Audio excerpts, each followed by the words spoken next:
on this week, and his name is Glen Hart. So, Glen, how are you, mate? Hi, I'm fine, thanks. Nice to be here. Yeah, what have you been up to lately? Well, I've been quite busy. As you know, there's been a lot going on at the moment with all the demonstrations we've got going on, Kill the Bill and everything else.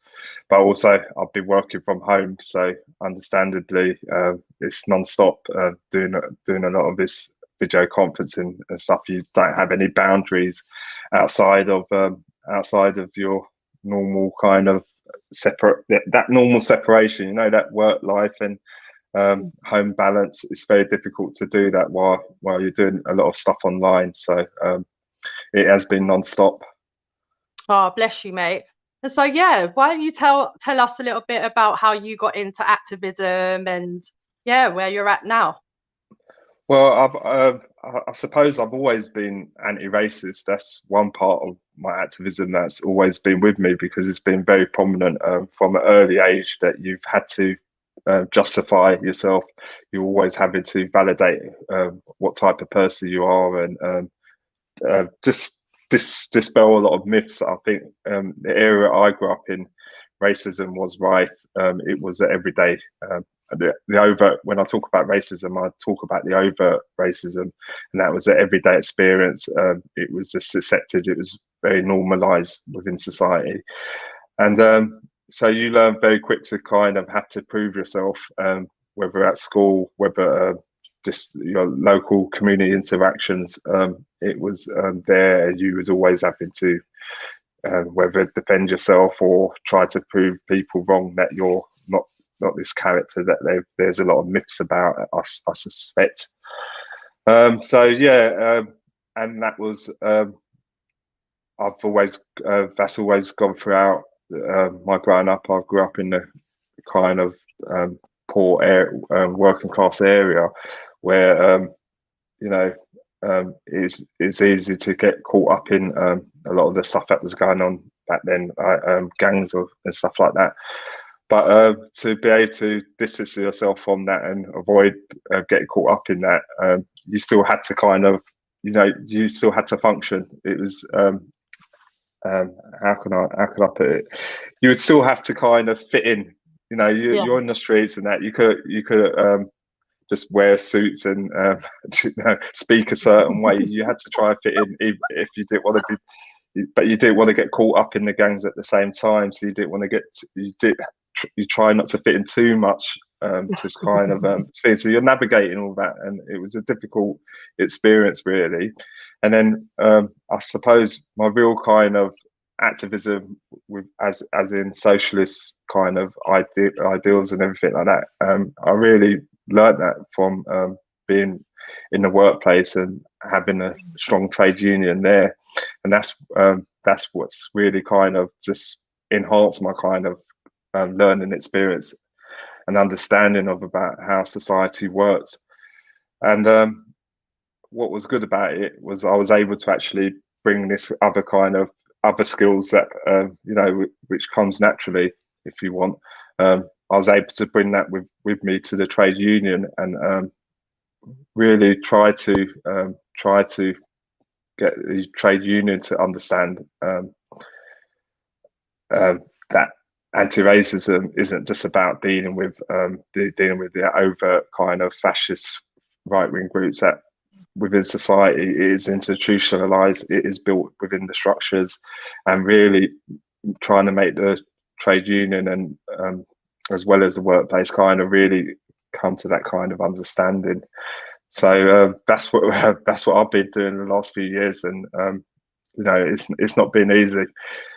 And I think probably a lot of people might understand why it wouldn't be easy is because it's only recently been accepted. You look at the Black Lives Matter movement, and it happened before, by the way, but only recently things that were talked about this time that it's happened because of George Floyd, the murder of George Floyd, I should say. Because of that, there's conversations now that weren't taking place before, so we could be more open about white supremacy, about this kind of intersectionality, and just be a bit more open and honest about the whole kind of what's happening and why institutionalized racism. You know, before it was trying to prove that it actually exists, and now people have started to accept it. You know, like when the Stephen Lawrence murder happened, a lot of people were like, oh, what's this word, institutionalized racism? What does that mean when it came up? But a lot of black people were like, no, that's nothing new to us. We've always understood that. We've always understood the police were institutionally racist. We've always understood that it is within the structures of society. So it was nothing new to us. But again, it's only recently now people are starting to accept that as a premise and have that have these kind of conversations. So it's been quite fascinating. Recently, I'm not sure if you're aware of it. There's been like I don't know how to explain it, but there's been a lot of divide at the moment, and one of those things have been on Twitter. I don't know if you've seen the stuff on Twitter at the moment. You know, I suppose people might not really want to discuss it because there's different sides and different views, and it's very hard to grasp about what is actually happening. But one of the things that is happening, and people should really get to appreciate, is that people are actually having a conversation about racism. You know, Twitter's not a debating forum as such. You know, people usually just post links to their activities and campaigns and stuff like that. But as well as people getting upset with each other and things like that, there is that conversation about racism, and that is one of my key things about being an anti-racism. Not being an anti-racism, being an anti-racist. That's one of the key things about it, because it's really about having open and honest conversations. And if you're not allowed to do that, then you're never going to resolve a problem. You know, if there's a problem and you just pretend it doesn't exist, people aren't allowed to talk about it, then that problem will always remain. It's only when people can look at the problem, dissect it, and try to dismantle it that they can really overcome it. You know, and that's always been my way I've seen how anti-racism works. It's about solution finding. It's not about blame. It's really about trying to open people's minds, because you know, most racists have a closed mind. They're ignorant. They don't understand the damage that they do. You know, the effect it has on people. So it really is about bringing that kind of awareness to a problem. Yeah. So Glenn, what sort of things has your union been doing to tackle racism? Very good question. So I was up until last year, or start of this year, I was actually the chair of our National Black and Ethnic Members Advisory Committee, which covers about 14,000 Black and Ethnic or members who define as Black and Ethnic minority within the union. And taking on that role was an important kind of task for me, because previous to taking on that role, the way that the union had really dealt with racism and everything was that it was always someone else's problem. It was always the workplace. It was always the bosses. It was always just society, the government's problem. But one thing that it wasn't really looked at was about what are we doing, how are we looking inside ourselves internally as an organisation. What are we doing that could improve the conditions for members as well, to make it easier for them to have these challenges within the workplaces and everything. And that's what I set about to do. So one of the ways I looked at that was really kind of reconciling this kind of class and race understanding within the trade union, because again, I think that was a bit missing as well. And you know, it was really about again, I think it's quite easy to challenge racism if you have conversations about it. I think that, without going too into detail about the Labour Party, I think the problem with the Labour Party was that that it was very much is very much, it got to a stage where people were frightened to actually say anything. You know, I welcome conversations, I welcome debate, but it got to such a stage where like there's things are happening and people were frightened to actually have that conversation in case it gets misconstrued or misjudges people be saying the wrong things. And I think that's always a danger when you talk about racism, because people should be entitled to make mistakes. And if you point out someone's mistake, it should be a case of that they should be, rather than becoming defensive and say to you, "Oh, I'm not a racist. How dare you call me a racist?" Rather than getting defensive like that, people should be at a stage where they can actually say, "Oh, I've said something, I've made a mistake in what I've said, I've used terminology that is inappropriate. I'm sorry to have offended you. Maybe, or why is that wrong? What do I need to do to change my way of actually addressing this?"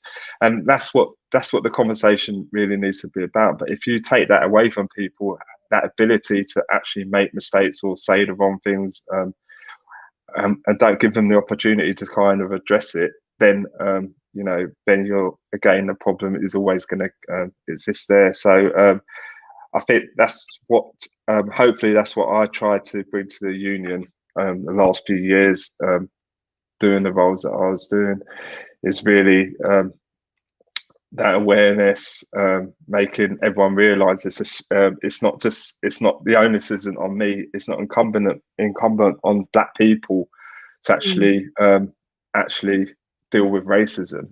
And by the way, it's a shared battle. It helps the class. It helps everyone within the class if we're fighting against racism. It's not a case of that.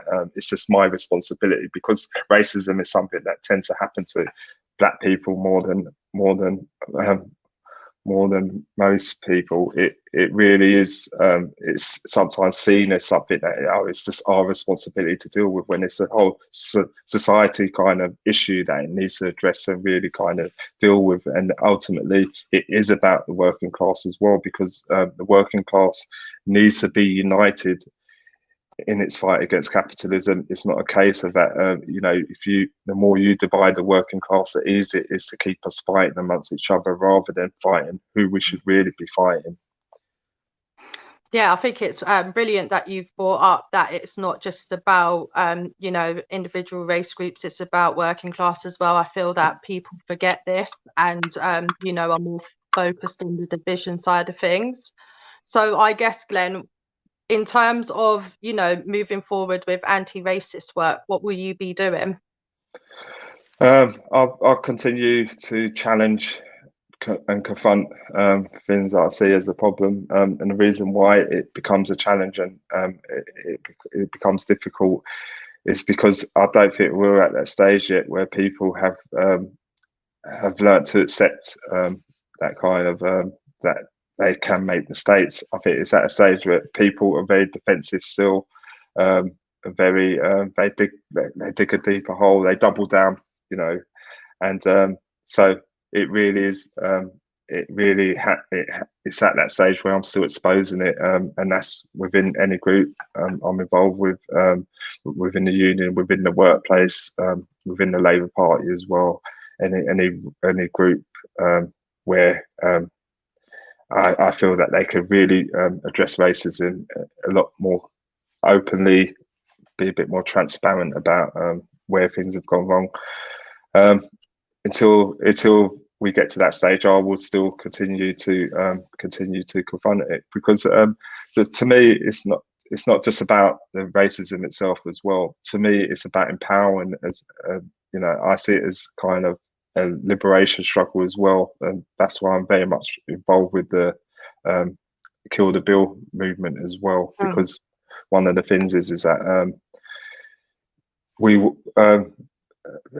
over the years, there's been plenty of times when we've been excluded from, and when I say we, I say it as Black people, we've been excluded from movements that are very much part of our natural kind of being. It's where we've all grown up. It's our tradition as well, and we've been excluded in certain parts of it. So to me, to really be included into that part of our kind of historic tradition, you know, like that radical tradition. To really be included in that, you still have to kind of assert yourself. You can't just you can't go there meekly. Do you get what I mean? It's just like you're always having to justify. Oh, I'm here and I'm going to speak on this, and so and that's the same with when it comes to racism as well. You're still having to confront this. Okay, because it's not a conversation. So until we get to a stage where it becomes a conversation, I'm going to continue just confronting it, and yeah, and then hopefully one day when there's a greater understanding, a kind of wider understanding of it, maybe it won't need me to be actually confronting it. It could just be something that is just a general conversation that we can just we can all agree on. Exactly. I guess you do crack me up. So, Glenn, what are your thoughts on unions working more with the communities as well, not just workers?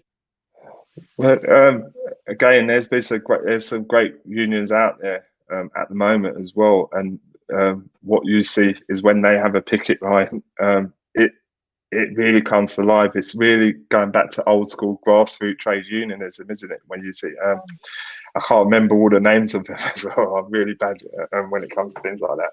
IGWBO. Yeah, exactly. Right. Yeah, and yeah, you've really got some grassroots thing, and what they've and trade unions that are really taking on migrant kind of workers, its workforce as well, and that's something that's historically been wrong with the trade unions. I mean, trade unions were meant it should be in our DNA really to really have that international kind of understanding and outlook, and really it shouldn't be a case that migrant workers within the trade union have to kind of have to be trying to assert themselves with the trade union as well. It's something that the trade union should really really be at the forefront of dealing with, and that is so that would encompass understanding the communities that they represent as well, because trade unions, depending on its members, will represent their members come from a community. So it's understandable that a trade union has to kind of have awareness about the communities as well, unless their members aren't being allowed to actually bring their problems that they face in their community to the trade union. And so that shows you where the kind of deficit is with the union. It really is necessary that trade unions really do need to have a different approach on these things. Now, look at the example of some of these grassroots trade unions that are just kind of building up, and then you've got ones like the Bakers Union as well, which is doing some great work as well. Really helping vulnerable workers, and the way that they address it is that these workers on the lowest wage and have the less rights. They're the priority for the union. You know, it's not good that a trade union really kind of prioritize the people that bring in the most money, because most unions nowadays, they don't. It's not just the subscriptions that really where they get their income from. So it's not a case of that they should really, that it's really kind of top heavy the way that they look at it, and they really need to address that. And I hopefully I try to kind of operate with like that within the union. Like, so my most of my campaign work is really with the cleaner groups and their members, because I think they should really be they should always be the first up at meetings to really tell you the issues, because they face a lot more issues than what we do in our or definitely what I face myself within my day-to-day working. You know, like for example, I've been fortunate now. I'm a full-time industrial where I've been able to do a lot of work from home or do a lot of work online and that. And I've not had to worry to the extent that some of the cleaners do about PPE and all these. How am I going to even afford to travel to work? You know, imagine that you're working somewhere and then you have to pay to actually travel there just to go and clean up that place. It just doesn't make no sense to me. So again, these kind of things, it shouldn't be happening in society. If we talk about a fairer society, you know, and that's what that is our, I suspect that is our ultimate aim as trade unionists. We want to like live in a fairer society and where everyone gets better and treated better, has good terms and conditions, and feel could contribute in some way, and that's what we try to do.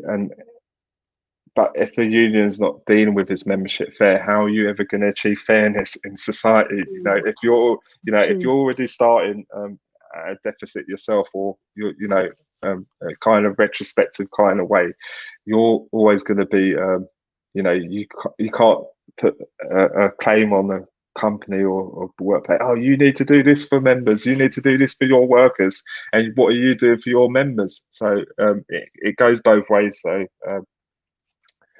that's what I think about them. The grassroots, the community unit. There are some out there. And also I would say to people as well that people do need to still join unions as well. There's a lot of workers that work in the workplace now that aren't even members of the union as well. They really do look at it as if oh well, what are the unions going to do for me, or what do they think? But it's the members that actually change the union. It should be like that with the Labour Party as well. These are membership organisations, so it's really the members that you really have the say about how the direction of that kind of organisation takes and what it does. So people do need, if people aren't happy about things, rather than complain about it from the sidelines, they need to really get involved and try and change it and try to say, no, we, we're a member of that. We want to see this kind of change, and that really needs to happen for us to really have a say or have a chance. It's really about, building that unity first and foremost. We talked about division, really avoiding these kind of things that keep us divided, and really trying to build, all joining together and trying to build that unity to really get onto the road of getting a fairer society. Yeah, it's true, mate. So over, obviously we've had this pandemic and stuff. What has your union been focusing on during this time? Well, again, I could be quite negative if I wanted to, but it would really be unfair, because one of the first things they did at the start of the pandemic was, I don't know if you remember when they're saying that everyone has to, if you get the symptoms, you have to stay off work and self-isolate and all this. So one of the first things that the union did was really made a demand for the cleaning contractors to TfL to actually make sure that the cleaners get full pay. And that was and that was better than a lot of places. Some places didn't get that. If they had to stay off work because of the coronavirus, they would get 80% pay and stuff like that. And we really put on that fight. But the problem hasn't been the union, really. The problem has been about the way some of these contractors really operate.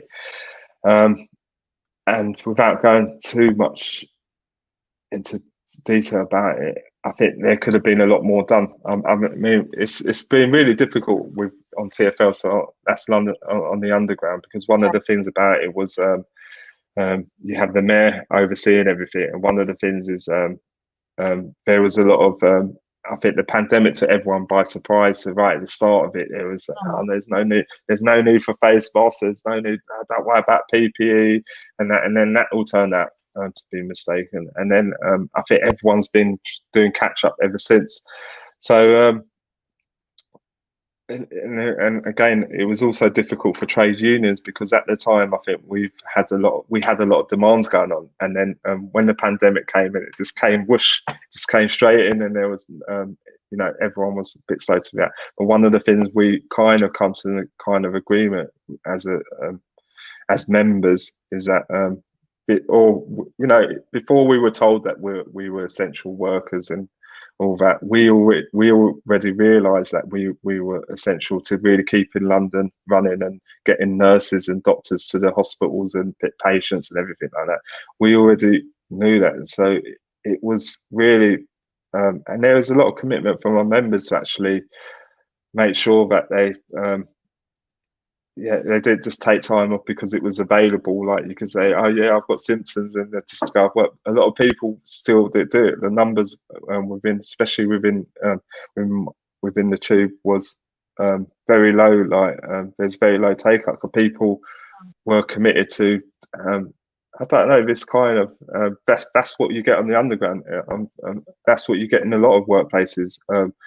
If something happens, if there's a tragedy or something going wrong somewhere, people are committed. They do want to, they take it on themselves. We've seen it. We've seen it with the Manchester bombings. We've seen it at Grenfell, and that people will just, they're just deal with what needs to be dealt with. They won't actually say, so we're not work shy or skivers that some bosses might think we are. We are committed, and we do think about these type of things. So it was really up to the union in that sense, rather than unions had to operate different as well. They were of course affected. They couldn't operate from their main offices and stuff like that, and they had to have a different approach. So there was a lot of negotiations going on at senior level where and a lot of this video conferences sort of thing, but they still had to kind of support all these workers that were still coming into still while they're at work, making sure that they get PPE and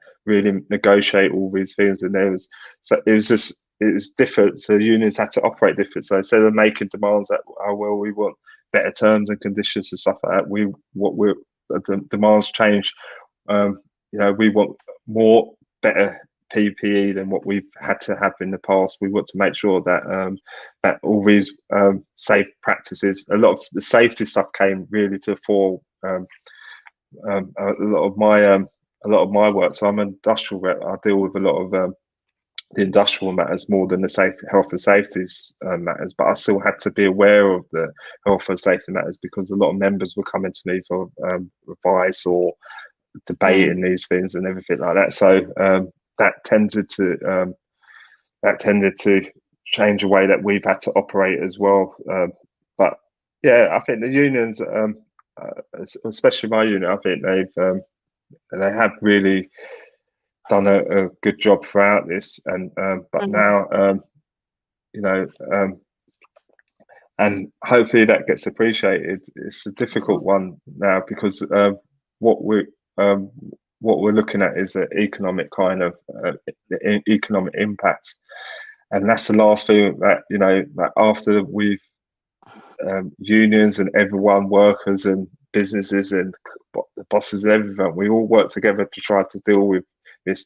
It's the aftermath that we have to worry about, and whether the actual whether the government itself with its majority is really going to try to infringe on our rights and really kind of hit back at us and talk about economies and say that there's no money for this and that because of the pandemic. After we've after a lot of us, we kept the economy running. If you want, we kept everything, we kept everything in place. So that is a danger, and that is why I'm very much involved with the Kill Build demonstration, because what you can see, and this is just a very early sign of it, what you can see is this kind of like really kind of clamping down on the rights to our democratic rights. It's our democratic rights. Everyone understands that. Oh, there's no democracy. Yeah, well, there is a democracy, because one of our things is that we've got a democratic right to vote. That's one of the things. So people can't say there's no democracy where we've got a right to vote. But because people don't vote the right way, it doesn't mean there's no democracy. It means that people have been misled. And that what's happened. But you can see that this kind of early warning now is that we don't want you to tell us how bad a job we're doing. Wait until the elections. We don't want you outside Parliament protesting us or knocking down statues. We want to, and if you dare to do that, we're gonna, how messed up is that? Send you to prison for 10 years. Like, come on, mate. You know what I mean? Have you seen obviously like what they're doing with the with the voting stuff now? So obviously now they want us to come with our passports. Man, I haven't shown my passport before. Why are you trying to force this onto me now? Because you're scared that people are going to come out and vote against you. So now you're going to try and, aim this at people that are blatantly not going to vote for you. It's just absolutely ridiculous what's going on now. It's not really, when you think about it. It's of course it is ridiculous to us, right? But it's not Yeah. ridiculous to them, right? You have to remember, it's not ridiculous to them. They want to suppress. They want to suppress people's abilities to protest, to contest them, or to really vote them out, right? They don't want that, right? So obviously they will put these bits there. It's for people to really wake up.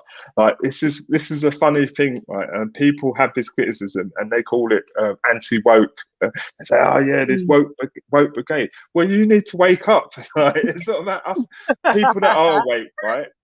That's why we stay woke, right? And so you can mock it or whatever, right? But we stay woke. Our eyes are open. We're not fooled by what's going on. So we know what's out there. People. So you could cuss people that are woke, but you need to wake the something up, don't you?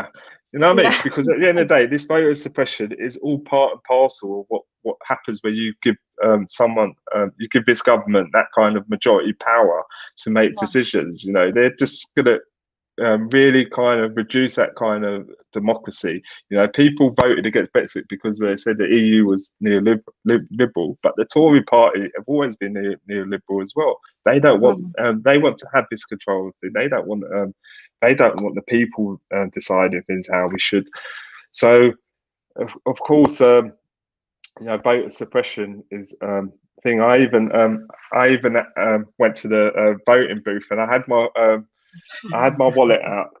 I had my wallet out for some reason, and my driving license in it, and I was just waiting to see. I thought it had already come in. By the way, I thought there'd been some mention of it the last time there was an election about that they might need ID. So, but I wasn't going to show it, so I was just waiting to see if they were things so just so I could customize it.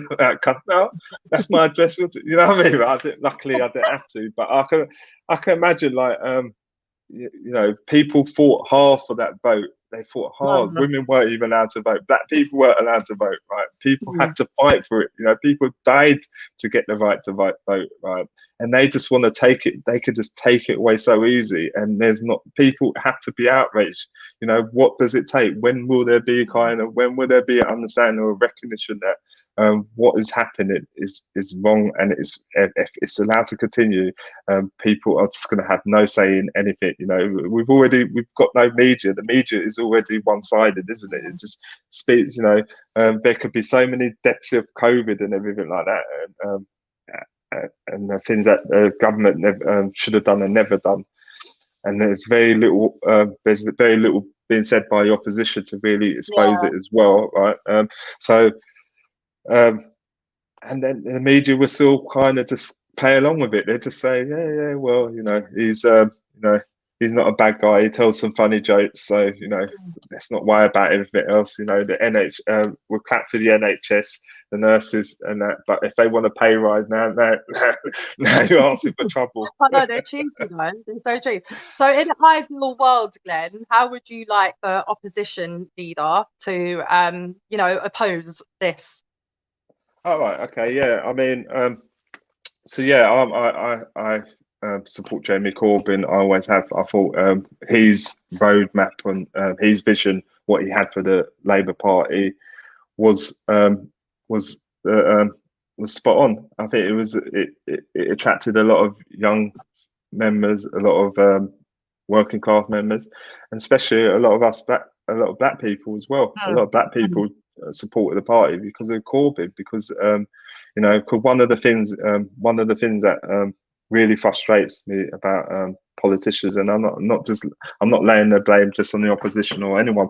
I'm just saying in general, one of the things that really frustrates me about politicians is this way that they really kind of deceive everyone. It's kind of like there's just that lack of honesty. There's a joke, they say that if you ask a politician don't ask the politician a question, because you're not going to get an answer. They just go around it, and that seems to be the thing with politicians, right? But one of the few politicians that really it did come across like that, there's this kind of layer of honesty, wasn't there? It's this kind of he's just saying things how he was speaking about things. I think and the vision was there. You can't you can't really criticize someone, right? That tells you about right, tells you a year before it happens that we need to get internet broadband and that for everything, right? And then there's been a pandemic, right? And everyone's like, it's only now people, oh bloody it, if only we listen to Corbyn, right? Right? It's I just know, like, it's ridiculous. it's just like that is vision for you, isn't it? Right? Mm. And then again, and then you know, and then it's the same with everything else as well. You know, the Brexit stuff.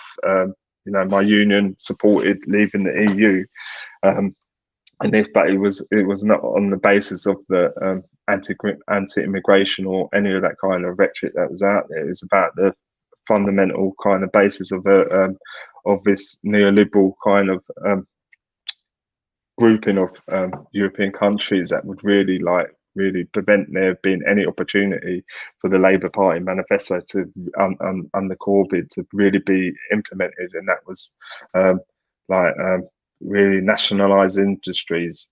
You know, that's what we fight for as a trade union. Our trade union, especially on the belt, we've always thought that we've fought for public services should remain public, and you know, and really claim that back.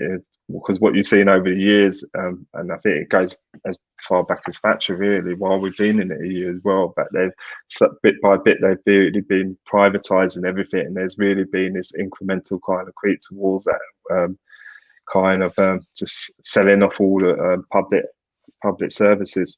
So really, it was an opportunity to claim that back, really, and really do it under the Corbyn manifesto. But again, I think that vision as well was. I think that vision was quite. His vision was quite spot on there as well. The way that they looked at a kind of compromise kind of position, if you want, without going into the heavy details.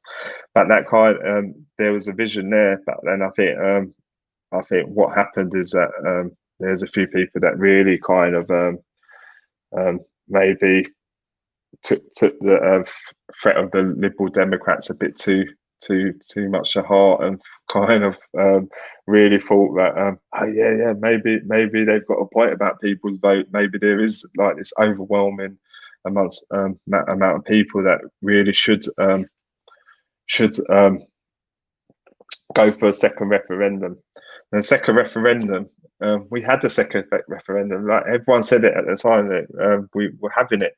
Right. When you have a general election, people are voting on policies. So if you've got a policy about thing that becomes in a kind of sense, it becomes your referendum. People are going to vote for whatever you decide. So trying to say to people that if you vote for us, then we're going to have another vote for something else. One of the policies, you know, it doesn't sit well with voters, and it was just that kind of short-sighted thinking that that really kind of didn't help. That short-sightedness, it really didn't help. There's so many things to expose what's happening at this time that it has to be exposed. It's really at this stage of the thing that you really want to really be kind of exposing any kind of failings that the government's doing, because again, I think what you've seen in the recent local elections was a kind of possibly a reaction to vaccinations being rolled out, and that's seen as a success. But at the same time, there's been a lot of failings that really did need to be identified right at the time. Why wait until why store them up as ammo? Just hit out on them when they are available. And that was like the schools reopening, for an example of one. You've got the amount of deaths because of coronavirus, the difficulty with the NHS. You know, the government really giving out all these contracts to all their mates and stuff like that. These things are like not something that well, we can just overlook that. It has to be kind of exposed. It has to be shouted out. It really does need to be. Really, they do need to be put on the spot and held to account. That is what the job is, isn't it? It's there as an opposition to really kind of expose the government, because we haven't got the they're even trying to take away our ability to do that, because that's where we would be able to protest and say, well, what, okay, maybe the opposition aren't doing it as much as we want them to do, so we'll go and do it ourselves. But they even want to stop us from doing that. So where do you kind of, Black Lives Matter isn't just a gimmick. It is not just a moment. It is there. It is there to. It's talk about a reality of our lived experiences of this is what it's like for us, and it does resonate with, just because in America you might see it as they see the worst effects of the overt kind of police kind of aggression, but here we kind of live under that kind of same kind of oppression, where we do have people dying in custody, or being aggressive policing methods, racially profiling methods being adopted. We do have are left in areas of like real kind of deprivation, and really facing that kind of institutionalized kind of aggressive kind of hostile kind of environment. It's all here as well, and we live that. So that's our lived experience. So we should be entitled to actually say, well, no, we're not happy with this. We want you to really do something about it. It'd be nice if we wouldn't have to do that. If we really had, like, if you really had these people in Parliament who were, like, for example, if you had a load of working class MPs, for example, that was in Parliament, that would really understand the community. I think you've answered that question before about communities and really having that connection and stuff like that. And it really is having that working class kind of understand background, because when you've got that, then then it's easy for you to actually have that conversation, like with people from the community, because you kind of you've got understanding, you've known it, you've experienced it yourself, so you can kind of relate to it a lot easier. But when you're detached from something, it's very hard for you to have that connection. And then so the things that matter to you are going to be different as well. Obviously, you're not really going to be looking at how to I think I heard something recently about that, that rather than having a conversation with people within that you already talk to, you can have conversations with people that you don't normally talk to. But to have that kind of conversation, you still have to have a kind of approach where you're actually where they might feel comfortable talking to you. You get what I mean? Like, if I would, so it's really about having that kind. There needs to be that connection, and if you haven't got that connection, you can't generate it. It's not something you can manipulate and forcibly create. You need to have that connection. So one of the things is, if you really wanted to have a connection with the working class communities, well, maybe you need working class MPs. It's just a thought. It might be, it might actually build that connection. Work. It might work, yeah. So, Glenn, have you got any campaigns that are coming up? No, I mean, we've got elections going on within my union as well. Okay. And there seems to be a lot of elections at the moment, 1 minute and a bit. So I've got a great candidate that's standing there. I won't call names though. I don't think that'd be right. But so obviously I'll get involved with that, and then get involved with anything that's happening in the community as well. We've got things happening in Croydon at the moment as well. They've got a referendum for mayor. There's been a lot of disagreements and things. So it's really trying to build that kind of community and cohesion together, working together, unified, and really building as a community, because Croydon, a lot of people, it's a massive place, by the way, it's a massive borough. But you don't hear much out of it. You hear much. We've got artists down there. We've got a lot happening down there, and you think, if there really does need to be, I don't know, a collective kind of voice coming from Croydon, and then really needs to recognise a community down there and really kind of build stuff down there. But so hopefully, I'm trying to be part of that. Just really try and build up some community kind of cohesion and strength down here. Oh, nice one, mate. Thank you so much for coming on. I was really, really excited to have you on. So it's been an absolutely great interview. And feel free to come on again. And we'll hear from you again. All right, thanks again. It's my pleasure. It really was enjoyable. So thanks for having me. Take No care, yeah. problem, mate. Thanks a lot. So now we are going to go over to our dearest friend, Ridwan, and he is going to give us an update about what's been going on this week with Labour Black Socialists. So over to you, Ridwan. Yes, my sister. Thank you for inviting us to the program. And we can only say congratulations to the activists who stood for election. And as much as we campaigned for them, as much as some of them are actually of Labour Black Socialists. But now our task is at one level to strengthen them, and at another level to vaccinate them against the moderating influence. Because when they get into the room, our brothers and sisters and comrades will be subjected to all sorts of pressures that they will end up having to justify. Our task is to strengthen them and also to prevent them from making unnecessary compromises. People just don't know what the Labour Party stands for. But because they've treated the left as their enemy, this is the price we pay.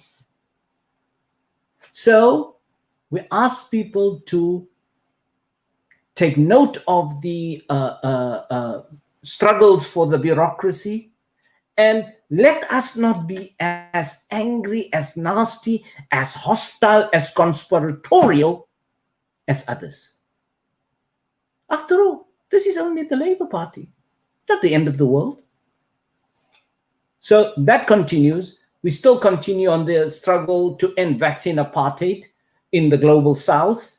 We're involved in struggles with people, activists in other countries, third world countries, and it would have helped if the Labour Party was more vocal, because the Prime Minister is actually one of the main oppositions to ending vaccine apartheid. Now, let me tell you something. The Tory party was opposed to ending apartheid in South Africa. The Tory party is opposed to ending vaccine apartheid today. In ending apartheid in South Africa, the Labour Party was at the forefront.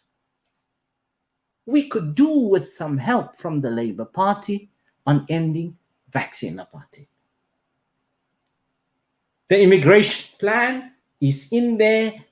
That hostile environment will continue. You'll be having, with our brother Glen and others, the Support Not Deport campaign for rough sleepers very soon. We ask people to support these campaigns, because basically undocumented migrants, asylum seekers, people who are trafficked, rough sleepers, they don't need to be criminalized. It is when we see someone being nasty to someone who is just on the fringes of where we are, then generally good people tend to say, that's not right. But now we find it is becoming public policy.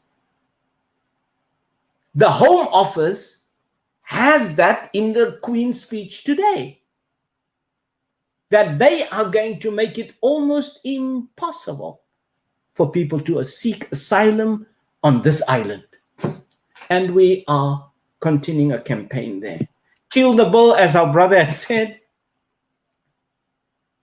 Gypsies, Roma and travelers, trade union workers, people who are concerned about the agenda of this Tory government, we have to continue the protests against this nasty bull. Of course, the other campaign that we're involved in is for the election of our brother Howard Beckett as General Secretary for Unite. He's doing exceptionally well. He's facing attacks from all quarters. And guess what? Because he's facing the attacks, it suggests he's causing a bit, as John Lewis would say, a bit of good trouble. And therefore, he is